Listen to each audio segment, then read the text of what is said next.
Go.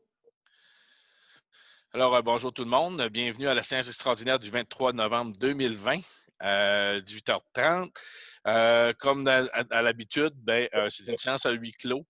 Que l'enregistrement va être disponible demain, le 24 novembre, sur le site Internet. Mais avant de débuter la séance, je demanderai à chacun des conseillers et des personnes présentes de se présenter.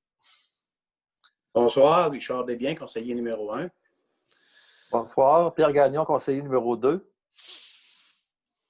Bonsoir, Jean-Charles Arsenault, conseiller numéro 4. Bonsoir, Véronique Gauthier, conseillère numéro 5. Bonsoir, Benoît Poirier, conseiller numéro 6. Bonsoir, François Bouchard, directeur général, secrétaire trésorier. Et Roch Audette, maire de la ville de Bonaventure. Donc, en 1.1, c'est une séance extraordinaire. Donc, en 1.1, c'est l'adoption de l'ordre du jour de la séance extraordinaire du 23 novembre 2020. Ça me paraît une personne pour faire la proposition. Donc, c'est pas Pierre Gagnon, excusez. Pierre Gagnon propose. On serait rendu au point 2.1, un avis de motion relatif à la présentation du règlement R 2020-739 décrétant une dépense de 980 000 et un emprunt au montant de 980 000 remboursable sur 15 ans pour la réfection de la route Saint-Georges. Donc, c'est le projet qui s'inscrit dans le cadre du PIRL, donc le plan d'intégration. Je ne me souviens plus du détail comme tel de la définition du projet, mais c'est le PIRL, tout le moins, qui est un projet financé à 75 en ce qui nous concerne. C'est un projet, ça fait 5 ans qui était dans le plan, en fait, depuis 5 ans. Il va réussir à être réalisé l'année prochaine, donc à partir du mois de juin, on l'espère, donc déjà, elle va être fait. Le plus bas soumissionnaire, c'est les entreprises SPEC, c'est à 723 825 et 11 avant taxes qui va lui être octroyé le mandat. On parle d'un coût moindre que ce qu'on avait estimé, puis ça, c'est parfait pour nous, donc on va arriver à l'intérieur de notre budget.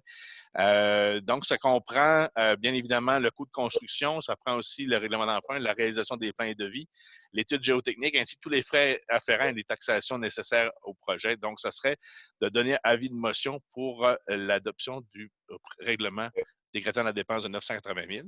Qui donne avis de motion? Benoît Poirier propose. En 2.2, c'est le dépôt du règlement décrétant cette même dépense de 980 000 et un emprunt montant de 980 000 remboursable sur 15 ans pour la réfection de la route Saint-Georges. Donc, c'est le projet que je viens de mentionner. Ça me prendrait une proposition pour déposer le projet. Jean-Charles Arsenault propose.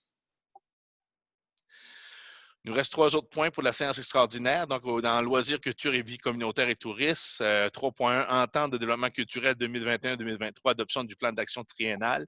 Donc, en septembre, début octobre, c'est-à-dire, on a su qu'il fallait agir assez rapidement pour pouvoir déposer une entente culturelle avec le ministère de la Culture et de la Communication. La Ville de Bonaventure a depuis plusieurs années ces ententes-là.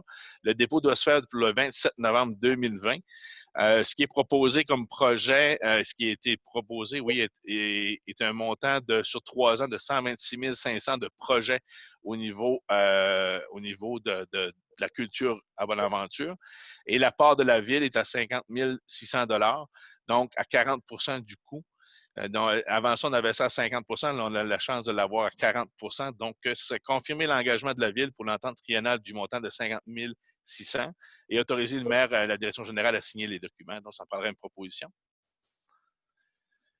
Richard Desbiens propose. 3.2, poste de coordonnatrice aquatique, autorisation d'embauche. C'est un poste qui a été ouvert suite au départ d'une de nos employées qui s'appelle Stéphanie. Elle nous a quittés, je pense, autour du mois de septembre, environ, au mois de septembre. Donc, on a eu, le processus s'est fait. Il y a eu des candidatures qui ont postulé. Il y a un travail qui a été fait par les gestionnaires au niveau du choix, donc de la présélection et de la sélection, avec des tests aussi. Il y a eu des rencontres de fait à plusieurs reprises.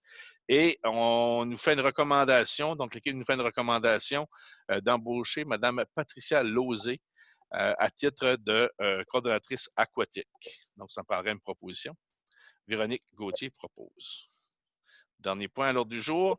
3.3, la toile pour la patinoire extérieure, autorisation d'achat. Donc, le niveau du deck hockey, il sert pour du deck hockey l'été, mais l'hiver, c'est une patinoire extérieure.